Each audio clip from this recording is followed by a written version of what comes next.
In this week's episode of Dirt Road Divinity, Cindy Nolet shares her experiences from more than 3 decades as a hairdresser, learning how to really listen and hold space for the experiences of others, to a huge, broad, wide-ranging conversation about everything from geomancy to working with structured water to the energetic memory of trees. We talk about the role of neutrality in helping to craft a better world, about creating the world you want to see by working with the metaverse, and about the importance of bees, something Cindy is incredibly passionate about.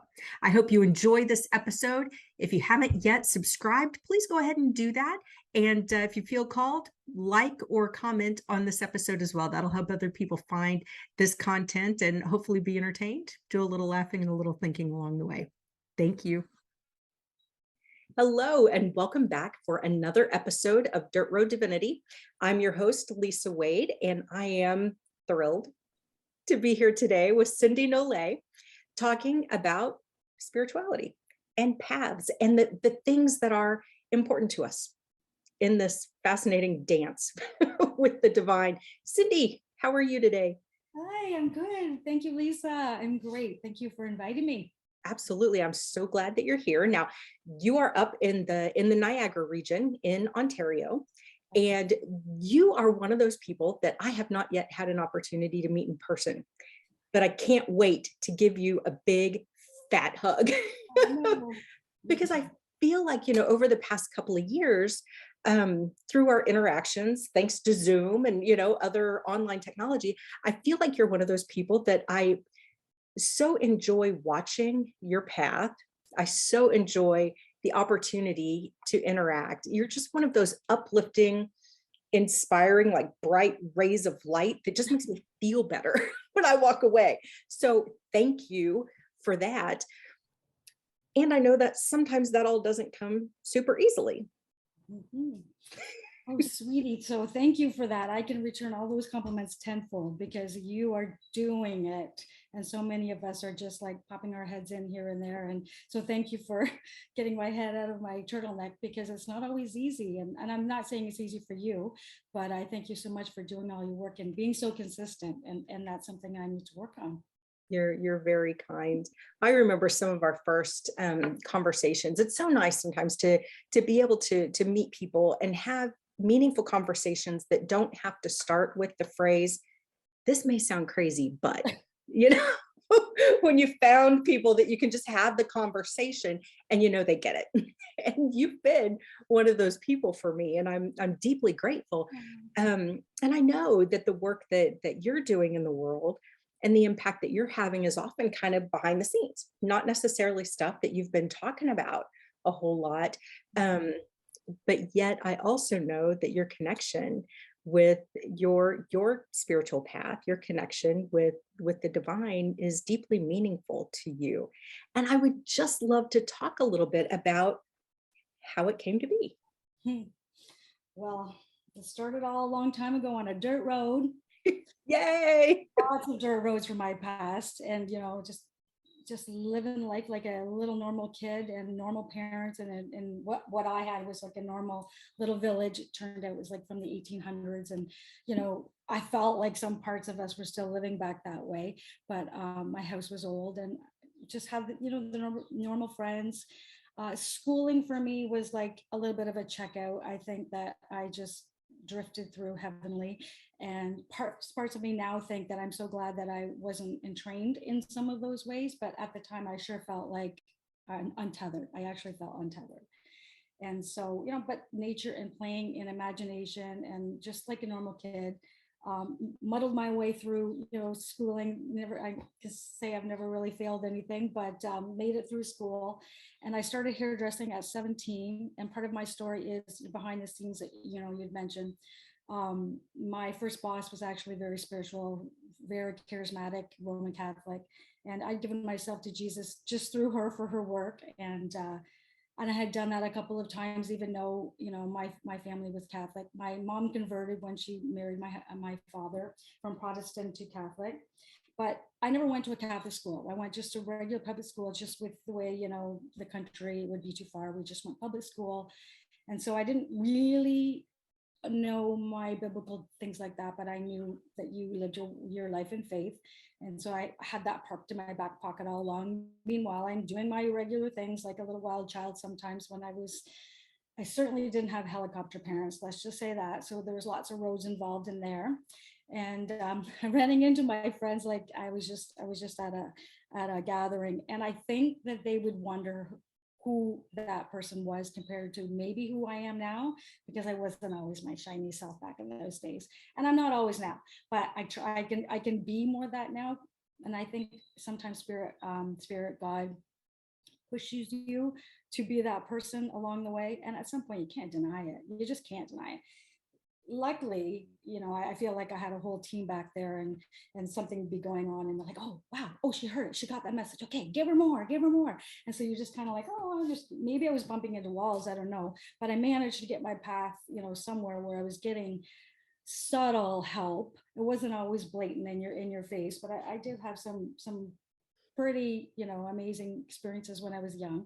But again, parked those far away and did my little life thing. And then, life would had it that I actually moved here to the Niagara region, and wanting to, just be a different person. I think I would have been voted the last person in my school to move away from my mommy and my mommy's skirt.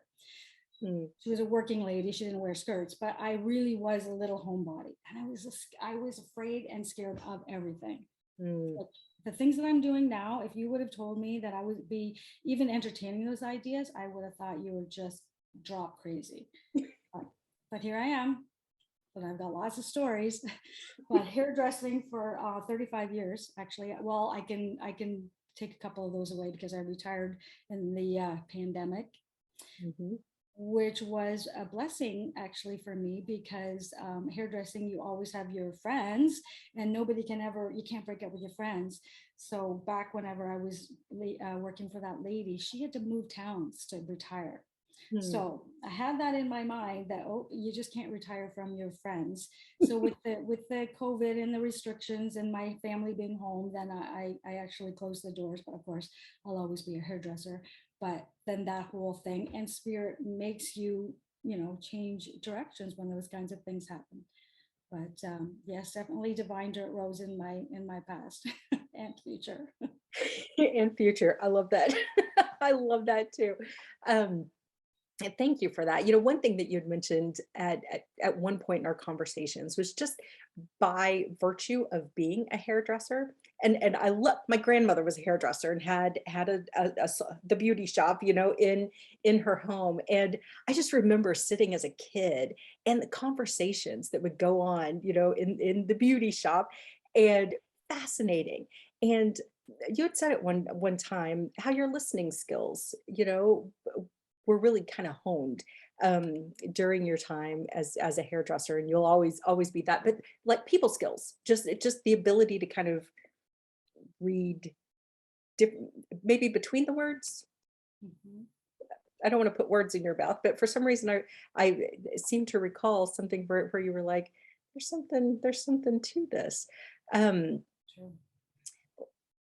what a one of the things that as we've had conversations in the past and with mutual friends, I know that one of the skills you bring, and I don't know if it's conscious or otherwise, but this capacity to hold space for other people who are having their own experiences and kind of waking up in their own way.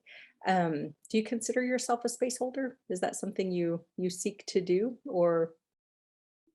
I think that was um, skilled along the way. Mhm, Luckily, I always had, after our kids were born, I worked one-on-one, like I worked from home. So I mhm, had that wonderful holding the space of privacy. Like, mm, we could talk about anything because it was just that person and me. And I had the variety of the woman was my main client, but her husband would come and her children would come. And so there was like, I knew inside and out. Um, and they knew that what's in the vault stays in the vault. And I hope nobody ever corrects me on this, capacity to remember what was said and to keep it private and to never flow that into the next conversation. I Mm. had a problem paying my visa bill on time, but I can certainly remember not to say this in front of this person or that person. That was divinely orchestrated, I think. So yes, holding the space was been so beautiful. And I don't want to bring all this as my skills that were put forth. It was theirs was brought into my space. I had the wisdom of all of those people for all of those years and their life experiences to be able to compare to mine, and the similarities, and maybe even the caution to say, oh, I don't want that. So like, and I'm hoping it was the same way for them. And it was beautiful, beautiful. Every interaction was like really, really profound, and something always came out of it. The hairs on your arm always was reaching out to like spirit, saying, okay, and that's truth. Like when your hairs stand up and the etheric field around you gets so thick that you're not alone anymore, and the lights flash and the radio goes on, and people are like, ooh, and you're like this and you want more. And then your spirit guides and your angels are saying, they got it, give them more. So of course that's exactly what happened. We got more almost every time, and it Yeah. was wonderful. It, it sounds like the hairdressing was almost like the opening, the door to just open up to something that was even more profound. So having said that, there is some thought that says that even the royals back in where ancient times wouldn't let anybody touch their hair or their head. It was the priest, because they knew that when that person was entering into their space, that person needed to be high enough, or at least neutral enough, to be able to be in that space. Because when you're touching a person, you're touching their energy, and you need to be pure, I guess, or at least, or if you're not, then that's when people come and go, that you're not resonating with the same. But then again, I've had clients for a very long time, and oh, it's just crazy. I'm thinking, God, you got to be able to find another hairdresser somewhere else. And they'll travel like crazy. So I have to extend an apology for like leaving them at COVID, but because of that, now I am not standing behind the chair. I have to become a little bit bright and shiny.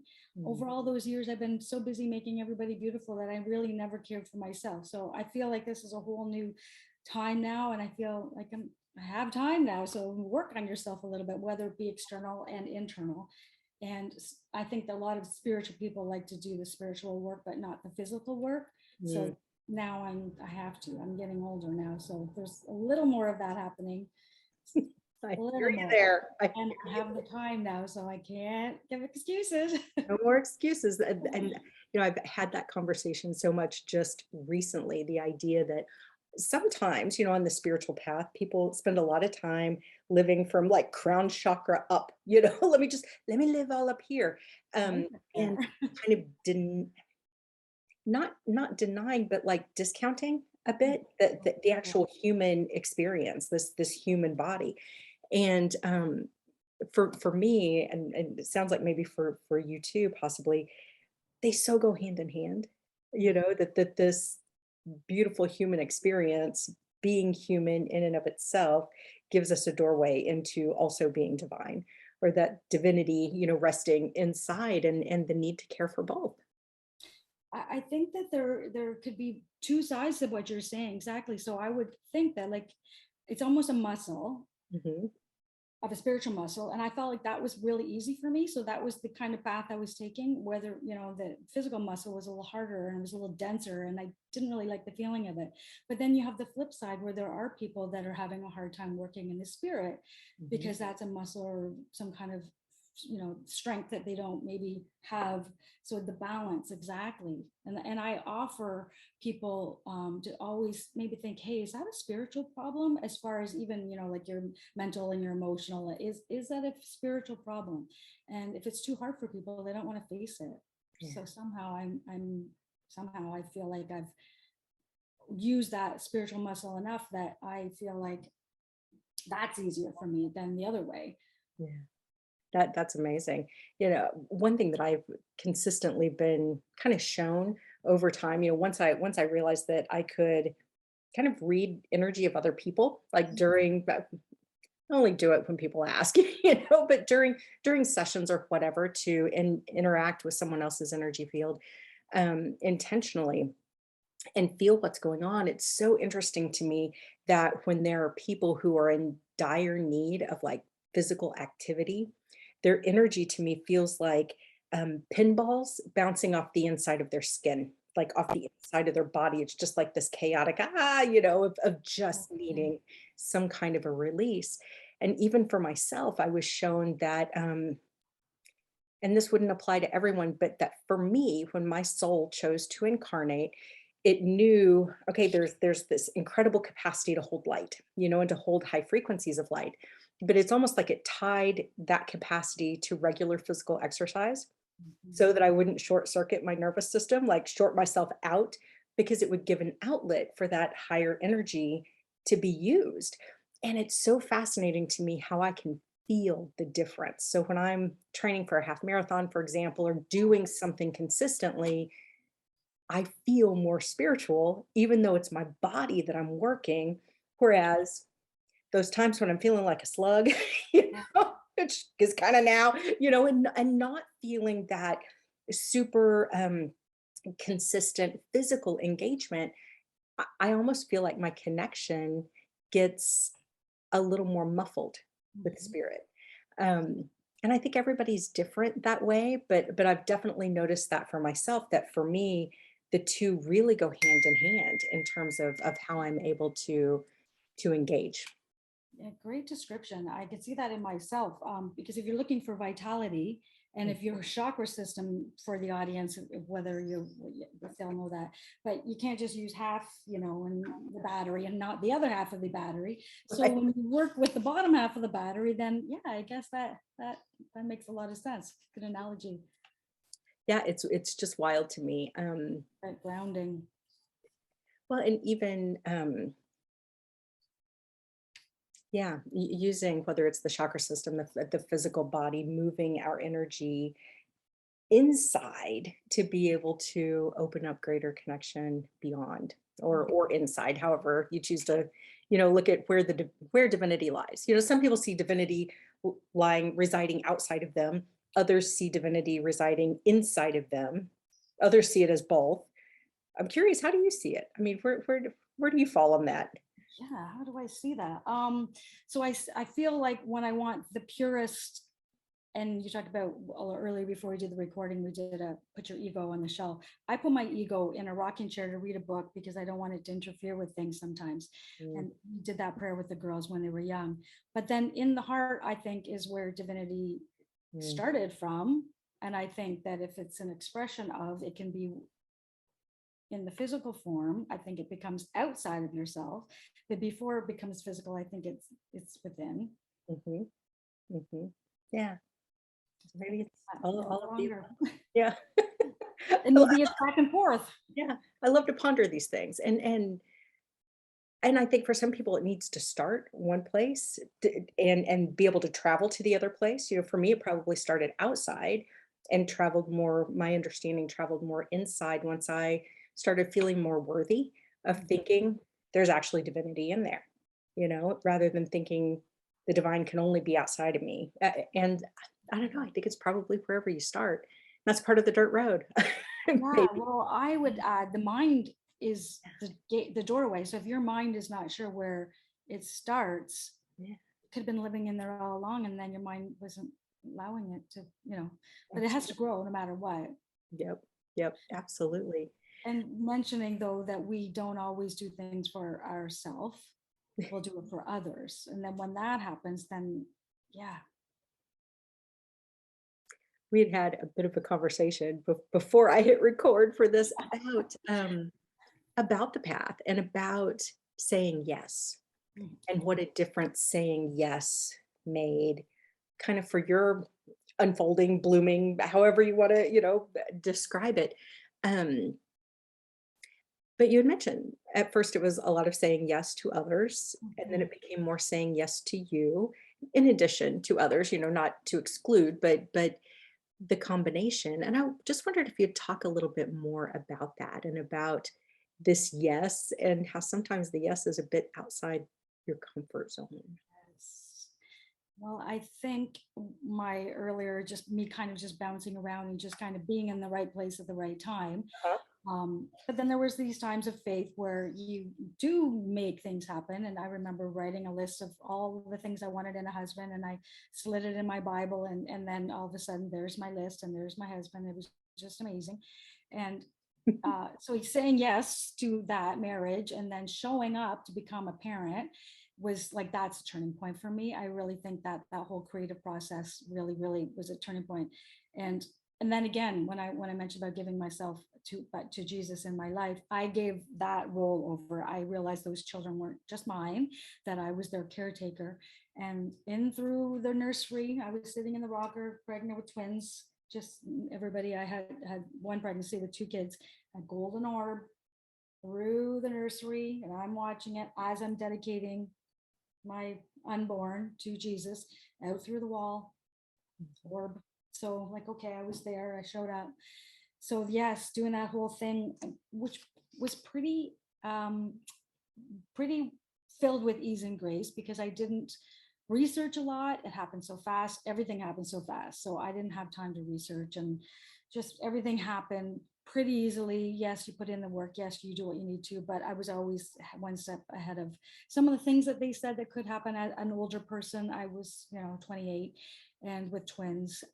But I did say yes, to a whole thing like that. And raising the children was really busy. And then when I really got to change from how my hairdressing was going to be, a step into another place. I mean, it wasn't scary being a hairdresser, but it certainly was scary doing some of the other things that I thought. So this lady, I'll have a story for you. My first time that I really was changing my study, and I was studying for a long time, like we knew, like the 2000 kind of came around and the 2012 kind of came around, and you're wondering, okay, there's something happening. And then I was getting my information online still, but it was so in the future, in the future. And then of course now 2020, when you're going online and you're looking at conversations, it's now. So before that though, this lady said, her house was a certain way, the energy in the house. She had a child that was ill, a toddler, a baby that was ill, and asthma, and the boys didn't want to go to the basement. So I was just looking for meditative skills. I was looking for recordings that I could, listen to that would balance my brain hemisphere so that I could be a little better meditator, because it was really hard. The chatter thing, you think you have to stop the chatter. Chatter's not going to stop. So I used that tool. And then I realized there was this whole information, and it's called geomancy. Mhm. And not a lot of people, like, I wasn't looking for that, but I knew about dowsing, and I knew about the willow stick and finding the water and the whole thing. But this lady was saying, my child's sick, my other three boys are not wanting to go to the basement. And I said, 6 weeks she'd come back for another haircut, and I'm like, still haven't done anything. I really think I can help you with that. For some reason, I'm finding this weird information. So I said yes, and I took this course, and it was from like a lady from Europe. And then the whole thing is you have to do all of those things to your home before you go outside and do anybody else's energetic field. Nature will show you when you know what you're looking for. And it's not magic, but I have like those. Actually, I have one out here. We have like the metal rods. Mhm. Use two of them to kind of find where these lines are in the earth.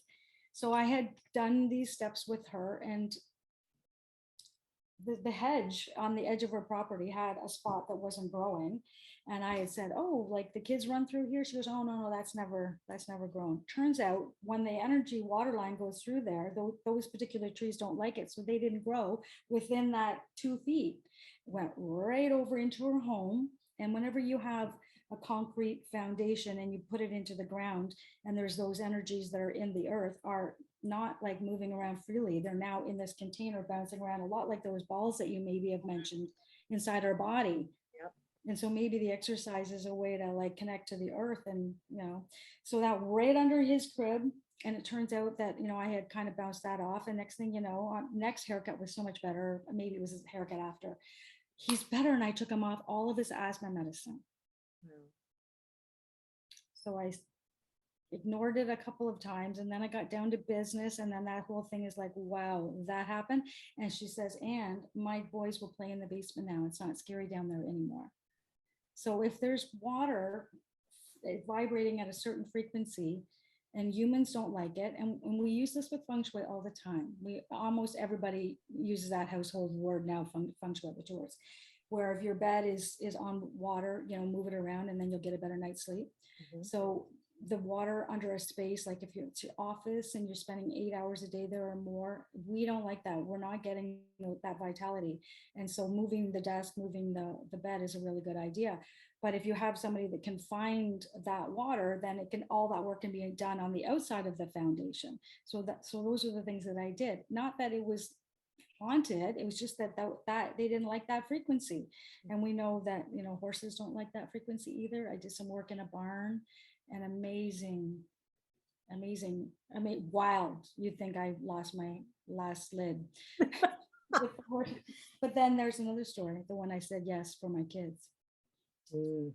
So I did the dowsing at the geomancing at this barn, not really knowing what I was doing. I had read this serious book about the Tao of the Equus and how like they're just so smart, and you're sitting on their heart chakra. I'm thinking, okay, if they're happy, then the riding's going to be happy, and then mom's going to be happy, because you don't want any kids falling off horses.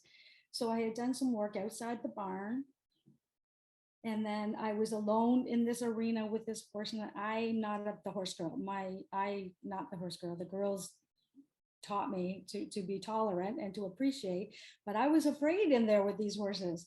And this one little pony was outside. He comes out from the sunshine on a nice sunny day to come back into the barn, and ran right in front of me and went, swear to God, lightning strike me right now, to where I put the last copper cure in. He went right to that. He did not see me.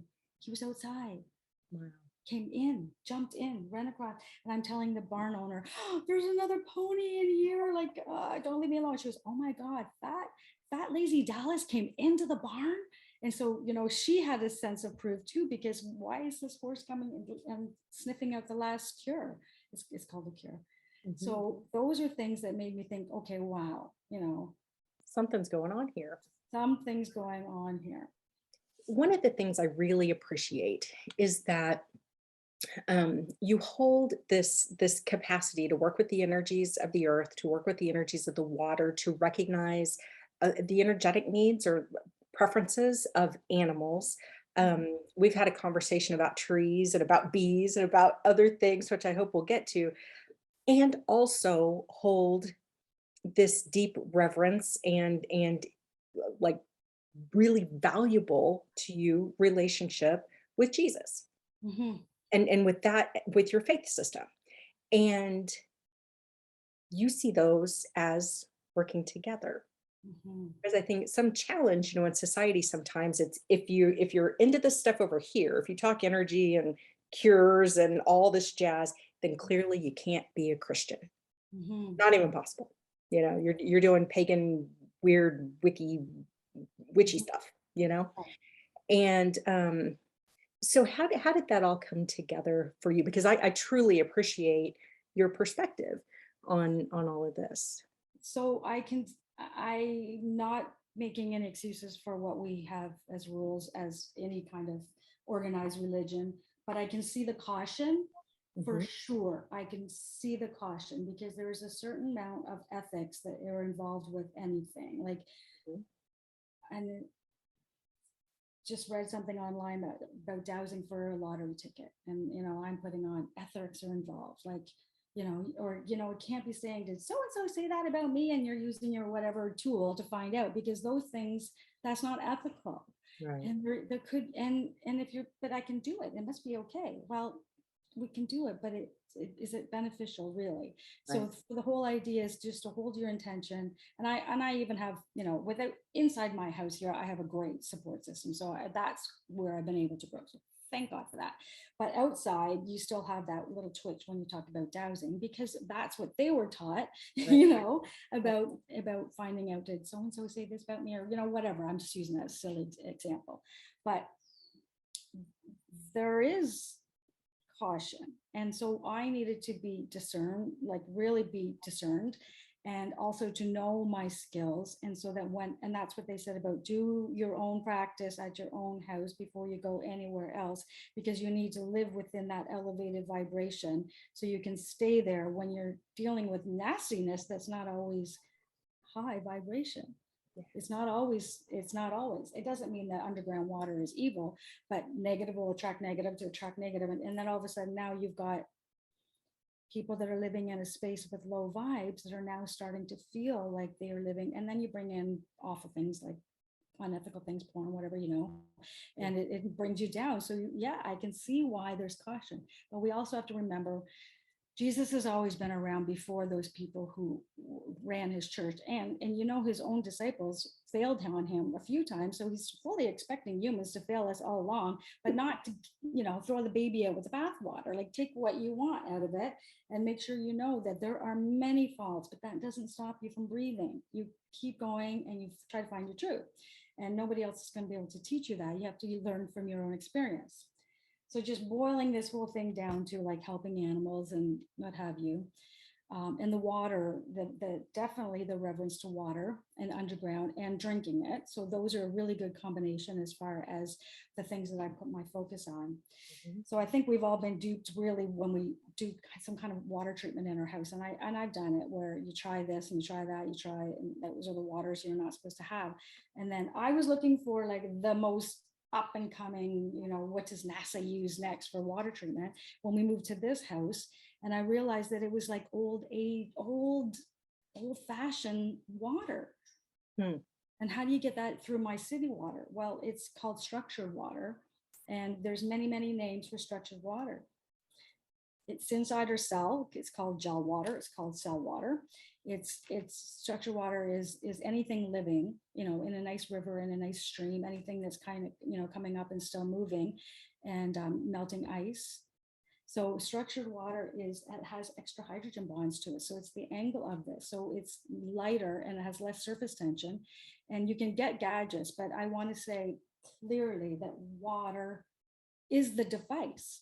It is. So I have a page that I have is like, I'm trying to say water is the device, but until we can let water do its thing, because it's going through the ringer for sure, then sometimes you need help. So, Rudolf Steiner with the biodynamics, you stir the water and you get it going. And then, so it's been around. It's many different names. Yeah, they call it bulk water. But what happens with our water, whether it's through any source, if it's going through a straight pipe, then it's not the living, meandering through the riverbed like it used to. So it's no longer vital, and it doesn't have that light in it anymore. It wants to, and it doesn't take much to get that to respond. So this structured water is a device that spins the water back through your main water main, or you can even use it just like for a portable. You don't have to do your house.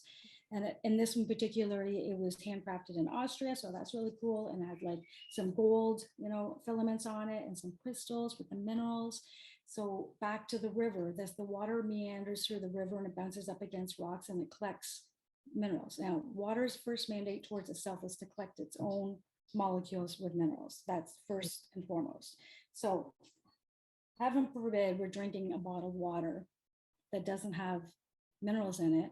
The water starts to take the minerals from our own mouth, from our body. Have you ever had the sensation where you felt like you had like metallic water? Yeah. Yeah. So that's the minerals leaving the river to get back into the water because it needs the minerals. Fascinating. So those kinds of waters are starving, like they call like thirsty water, starving water. So the structured water has been huge in my life. It took about 3 months. I'm just going to throw that date out there. I got it 4 years, whatever the July 13th on a Friday was. Was it okay. 3 years ago? I think it was 4 years ago. Anyways, we'll look back that. Got my unit. Took a little while to get it put back in. The plumber was kind of like, what? But he actually kind of knew what I was talking about to get it on the water main. And I had to sell it to my husband, who's an engineer. So I spent 3-4 months making all the spreadsheets and the information and trying to tell him why this was. And so anyway, he said yes. And so then I started getting dreams about water. one of my dreams, I was in my hometown church and everything was sepia color, like those old photographs. And then we were standing up for some reason. It was just myself, my husband, and my two children. And then next thing you know, there's this cloud in the church, where I was got through all my sacraments. And we were married there too. This silver lining cloud came in the church. And I'm like, what's going on? And it looked like, like the pillows with the tufts in it. Uh-huh. So it kind of looked like a pillow. And then you look closer and it looks like, it has like the circle and it has like 6 around it. So it's kind of like a structured water molecule kind of cluster. And so then in my dream, I'm heading up there head first. And this is where I'm entering into union with the structured water. So I think it took me a little while to become structured. And after that, you just feel so good. I mean, I have my water here. I drink it so much. So in the cell, everybody's cell is structured water, but it takes an amazing amount of energy to produce the structured water. And once anything is in the cell, it's no longer physical, it's energy.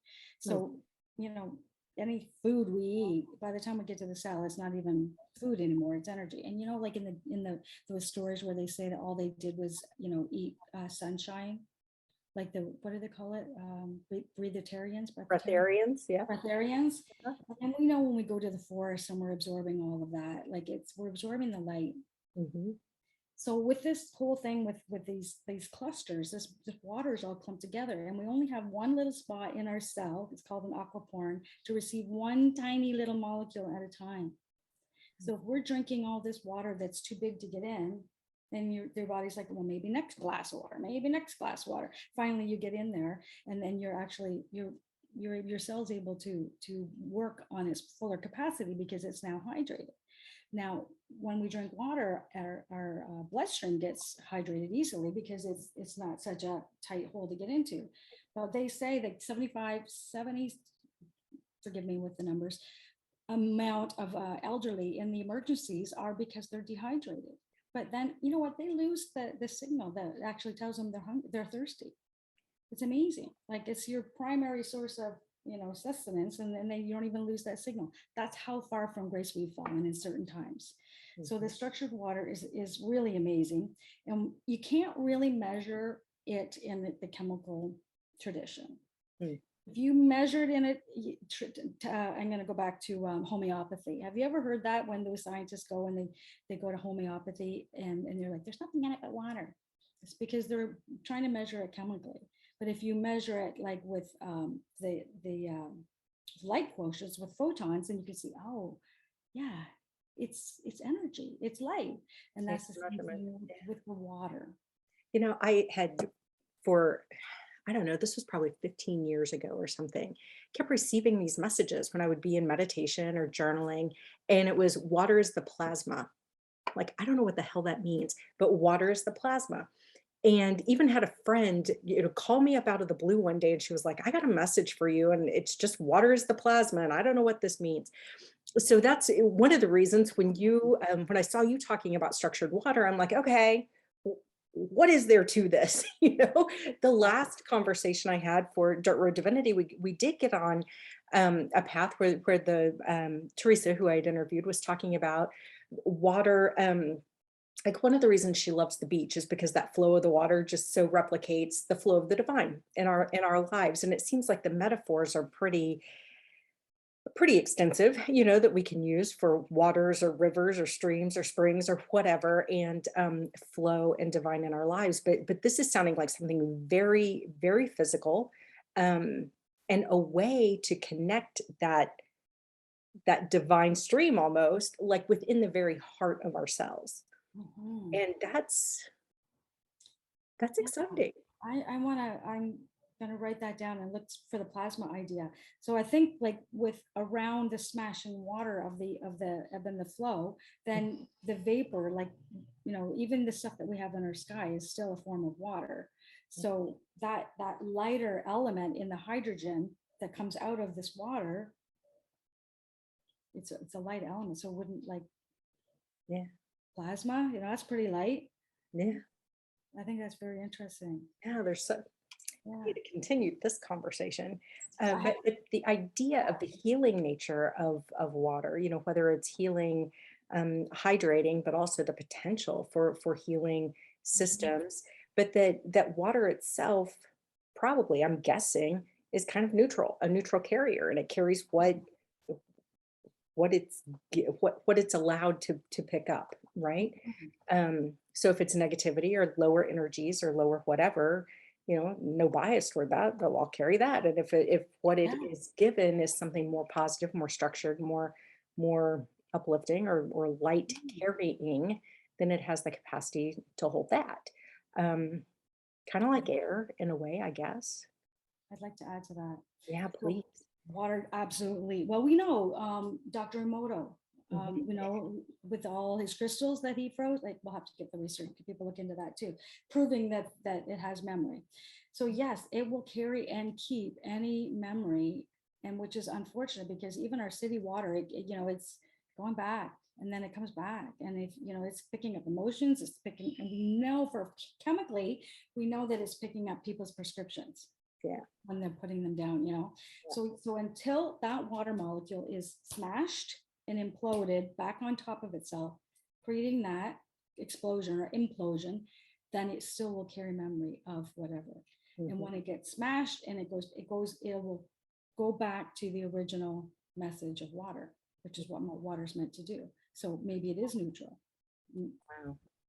You know, one thing in this, I haven't talked about this publicly, so I'm a little surprised I'm getting ready to do this right now. But um, Do it. there was a time a couple of years ago when conversations surrounding pick your ism that we deal with in society that is not helpful. You know, in this instance, it was racism, you know, sexism, other elements. Um, and from a spiritual perspective, I'm trying to figure out how can I play a meaningful role in addressing this challenge? Do I need to be out on front lines with, you know, protesting with a picket sign to do my part? What is my part? And I kept being told that's not your role. That's not your role. There's plenty of people who are on the front lines right now, you know, that's their role. You have a different role. And I couldn't, so I kept asking. And interestingly, it came back to working with trees and working with water. Mhm. And I found that fascinating, that for me and how I was being guided in the interaction, if I want to make a difference on this issue, you know, going back to Einstein's idea that no problem or challenge is solved at the same level of consciousness that created it. Okay, so let's go up a level, you know, a level of consciousness and address it from a different perspective. Um, but it boiled down to asking and working with the water in such a way Mm. and asking it to hold the antidote to all the isms that separate us from each other and from our connection with the divine. Goosebumps. Whew, yeah, yeah. And when I first got that, I mean, that's not something I'm just going to come up with. You know, I mean, I first No. I first got that and I thought, you've got to be kidding me. Have I lost my mind? You know, I think that's so often our first, for me anyway, first reaction. But I'm like, I know that didn't come from me.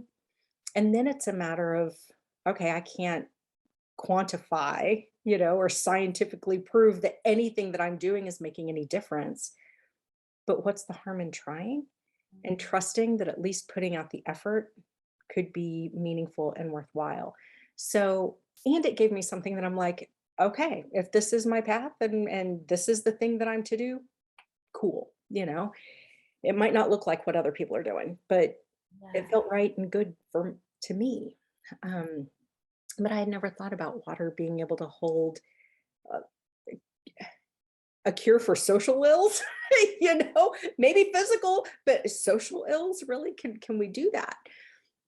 So your message, Yeah, if everybody has sick water inside them and we're all far from grace. yeah, Like really falling far from grace. If the you know the main water, if we're like 70+% water and it's from reused from whatever, not everyone's drinking from a spring, right. then yeah, maybe we're just so not tuned. Yeah, that's why. You might want to. this might be an opportunity for us to do some exploration together, in Yeah. the future to see how some of this might connect, along those same lines. I was also urged to work with trees. And I Mhm. remember the first time I mentioned in our smaller kind of conversation group at the time about working with trees, and you immediately said, "Hey, let's talk about this." And just your recognition, because I'm sitting here going, "Trees? Are you kidding me? I'm working with trees, really?" And you were like, "Yeah, trees." But I took that as a boost of confidence, just because you had an awareness of what I was talking about, and it kind of gave me even more fuel to keep having conversations with trees, and I could still say that now and feel a little nuts saying it, but at the time, it was the most real thing that it felt so real. And going back to your idea of water having memory and holding memory, what I was shown is that trees hold memory too. And that Oh, yes. yeah, and that the place where I was at the time, along the Trail of Tears and during the Civil War and during, so many just horrific things that were done, especially around race, um, in that particular area, that the trees held the memory of all that. They held the memory of the hangings and the lynchings and the fighting, and they held all of that. And that they didn't have to. Mhm. And they too could be invited to kind of let that go and to clear it and hold more light instead. And those were concepts that I never pondered as being even possible until I was asked to just go do it.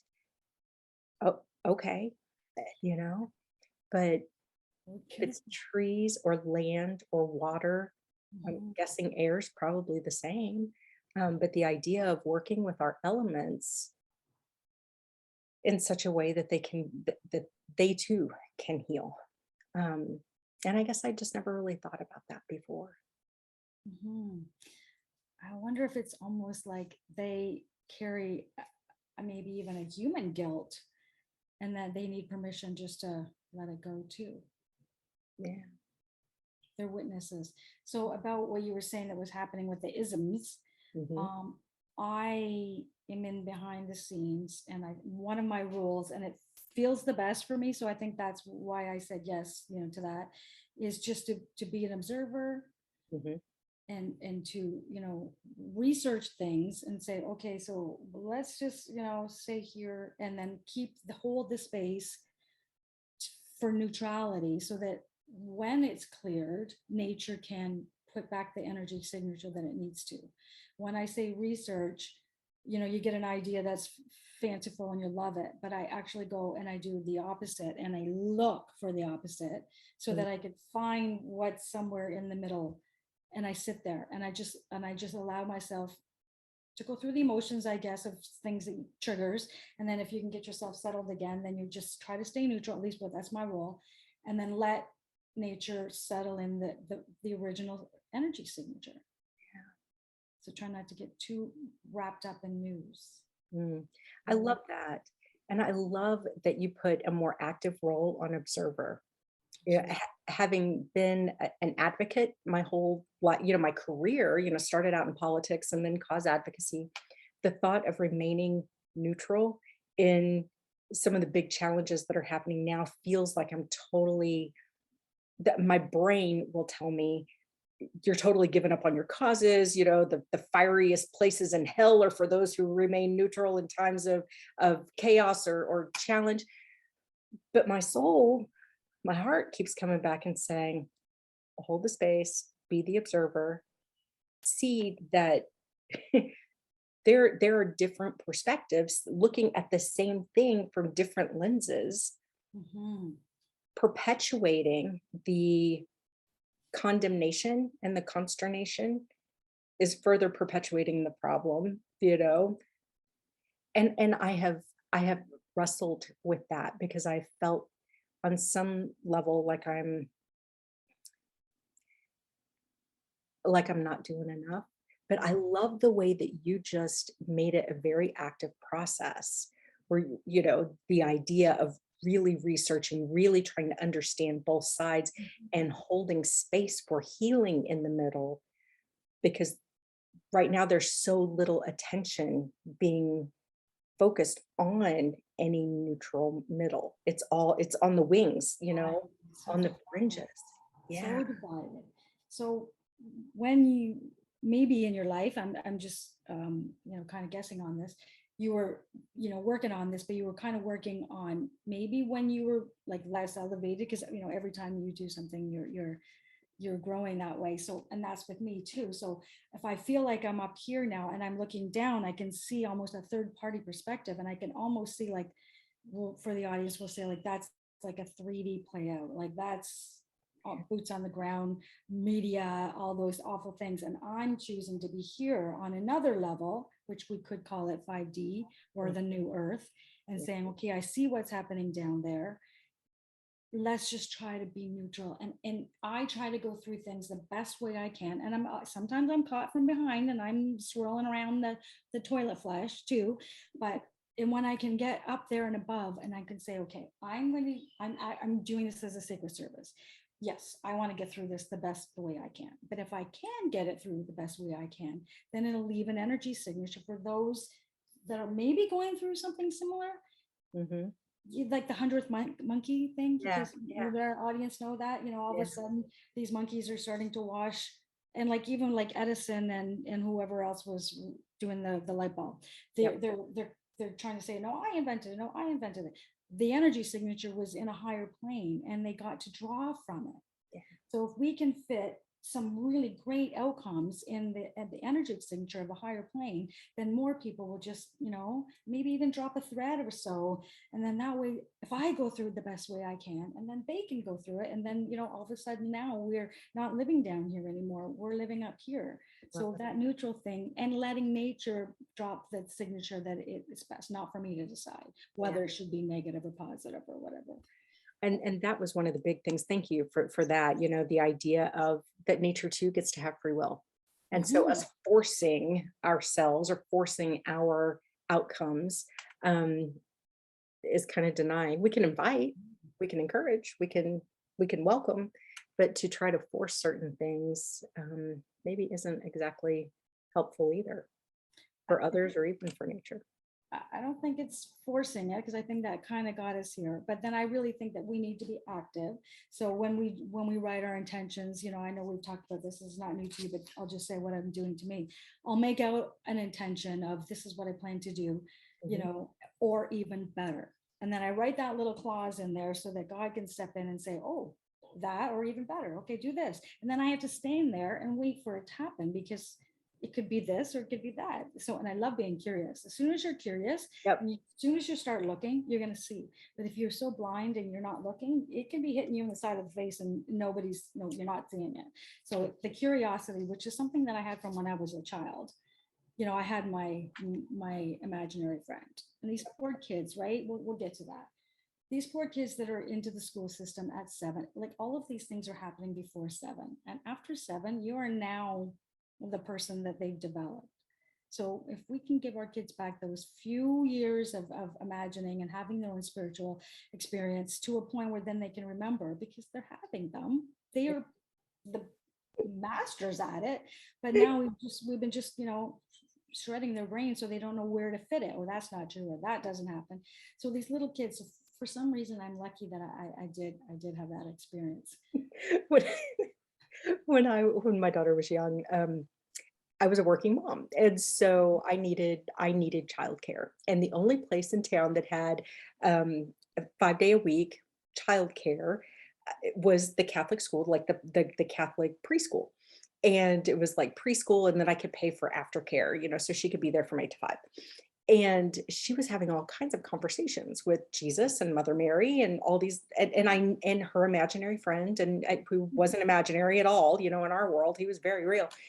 And so I remember having a conversation with the teacher at one point, and I said, "Look, um, Riley sometimes has these conversations, and she experiences the world in such a way that I'm encouraging and supporting, and I need that to be okay, you know?" And her response was, oh yes, we have this area over here. There were pictures of Jesus and Mother Mary. The kids are encouraged to have these conversations over in this area, blah, blah, blah. And I'm thinking, great. Turns out it was the freaking naughty seat. So when kids acted up, they got sent there to confess. And I'm like, hmm. And so then, like, toward the end, like the next year, toward the end of school, they're giving out awards. And how hard is it to find something nice to say about a 4-year-old kid, even if they're like a rat on crack running around, ooh, most energetic, whatever. Yeah. And Yeah. my daughter gets the Welcome to My World award with like little aliens and spaceships all around it. And then, but delivered in kind of a snide little sneering way to where all the parents are looking at me and I'm like, what the hell? But my daughter comes over. What broke me is she comes over afterwards and she was like, Mommy, did I do something wrong? Mm. Did I do something wrong? And I'm like, oh, sweetie, no, you didn't do anything wrong at all.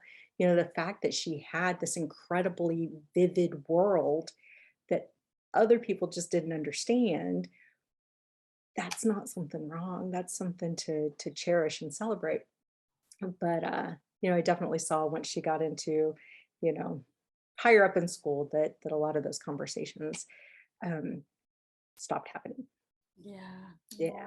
But just to see it so bold, I'm like, Yeah. we're running out of time. So I want to talk really fast about bees. I know you have a new, well, I don't know about new, but a passion for bees. Tell me about this. Okay, I don't want to run out of time, but can I backtrack one little thing? Yes, I please. want to talk about the metaverse.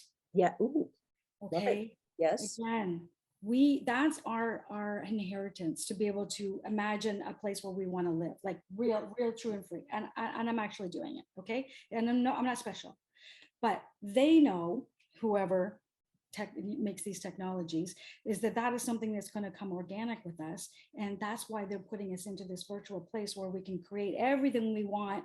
And I know Barbados is one of the islands where you can go for your fantasy island and such, but you know what, no, we're so busy doing that we're not doing in real life. So I really caution against playing any time in those virtual realities like that, because that's a distraction. Though that metaverse is something that we can be doing when we create in our own life.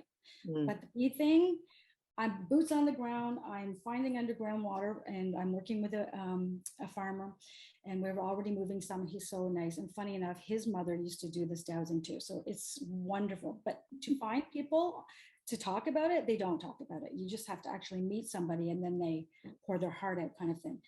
We're moving some hives. We're putting the beehives right on the water line, because that frequency is supposed to be for them. They're going to be able to maintain their health, their temperature. They'll be able to maintain their grooming and their hygiene. And those mites that are problem all over the world, I pray to God that those mites don't do well on that frequency, and they'll say, yeah, I'm moving away, I'm moving out. So then that'll take care of the mites, because it sucks off their thorax. It's actually taking their nutrients and their fat right out of these poor bees' bodies. Wow. So we're having a problem around the world doing that. So this farmer is so generous to be able to work with me, and spending that time in that air of bee. It's kind of like that ocean water, like it's hydrogen, like it's beautiful air. And I can see why certain people want to go to those places to absorb that, not knowing what it is. But I really do feel it has a lot to do with that plasma and that higher vibration. Another thing too, we used to talk about our beta, alpha, theta, delta brain waves, and dowsers are supposed to be one of the few that use all four at once. Now, all of a sudden, since maybe 2020, we're talking about gamma. So beta, alpha, theta, delta, gamma waves. And I associate gamma with plasma. So now we're adding all new levels to our conversation. There's more to come. Ooh, and I love how like the different parts of your life are coming together so beautifully. Like it was water over here, and well, here's an interest in bees, but seeing the water and the bees conversation come together, and almost like the two topics collaborating in such a way that's good for both. Yeah, and I'm providing them with structured water for the bees to drink. It's amazing. Yeah. So it is. I mean, for something like that, you can file it down to like an actual application that people can visualize instead of like water running through your pipe and becoming structured, and calcium's not calcium anymore, and chlorine's not chlorine anymore. But if you can see if bees are responding and they're telling us, people, we're sick, you're sick, we're dying, we're giving you a peek in what's happening. So, that's why I want to be boots on the ground, another dirt road and dirty fingernails and whatever, getting into like where the bees are and proof. People need proof. Normal proof, acceptable proof. Acceptable proof. Proof that satisfies their left brain, right? Yeah. Right. Correct.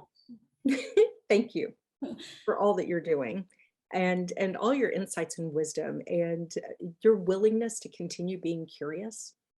I really do think that that is the key to so much of this. And maybe when we were urged to be like little children, right? When we were told that that's the way into the kingdom or whatever, that it's this idea of curiosity that's so important. Yeah. And when we approach things with a closed mind or a closed heart, curiosity can't live and breathe in that space. So thank you for your ongoing curiosity, your willingness to connect the dots, to do the research, to hold the space and connect the dots in such a way that can have a meaningful impact and outcome for many. It seems like the bees are the new, we used to talk about the canary in the coal mine, and it seems like the bees are now kind of that canary in the coal mine only globally, for all of us. And so a willingness to look there and see, can we think outside the box as in terms of what would be supportive for their health and longevity and sustainability. So thank you for that.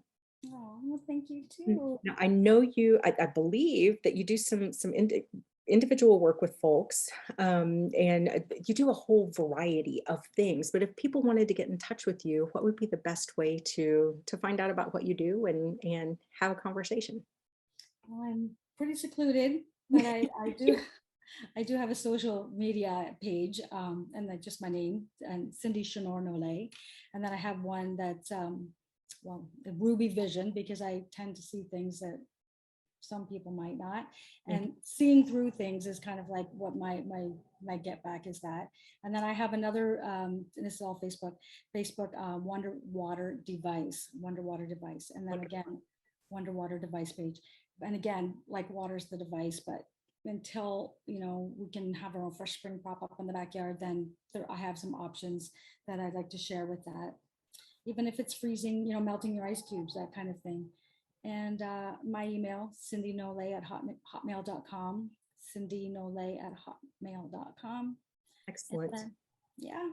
Well, I will put all these links and in the show notes.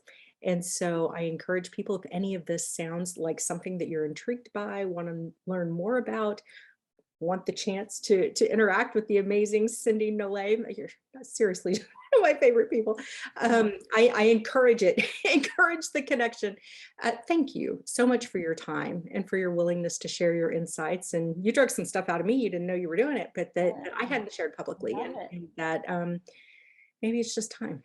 Maybe it's just time. So thank you for your time. Thank you for everyone who's listening or watching. I look forward to seeing you again next week. And in the meantime, stay curious. Yeah. Stay curious.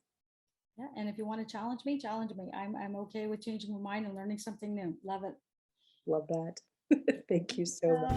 Thanks for tuning in for this episode of Dirt Road Divinity. If you liked what you saw, please go ahead and like the video or leave a comment letting me know. Also, you can subscribe to this YouTube channel and be kept up to date when new episodes drop in the future. If you'd like to connect in between episodes, you can come follow the Facebook or Instagram pages just at Dirt Road Divinity. You can even email me with any show or guest ideas that you might have. And my email address is lisa@dirtroaddivinity.com. Thanks so much for watching, and I look forward to you tuning in next time.